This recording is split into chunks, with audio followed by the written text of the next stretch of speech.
ఆయన తిరిగి లేచాడనడానికి కాదు, ఆయన తిరిగి వస్తాడనడానికి కూడా సాక్ష్యం. అంటే నమ్మితే సరిపోదు, ఆ నమ్మిన దానికి చెప్పండి మేము దానికి సాక్షులం అని చెప్పాలి.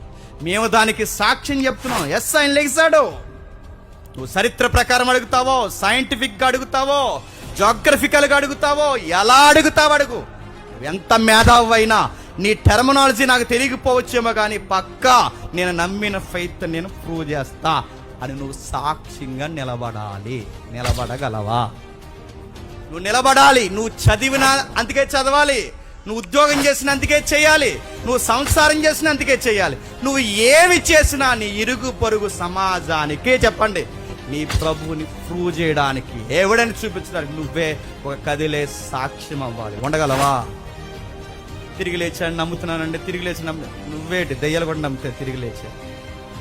నువ్వేంటి దయ్యాలు కూడా నమ్ముతాయి ఆయన తిరిగి లేచాడని? నమ్మే వాళ్ళు కాదండి, నమ్మిన దానికి నిలబడే వాళ్ళు కావాలి. చెబితే ఏమనుకుంటారో, చెబితే ఇంటికి రారేమో, చెబితే డిస్టర్బ్ అయిపోతే, చెప్పు ఇది నిజమని చెప్పు.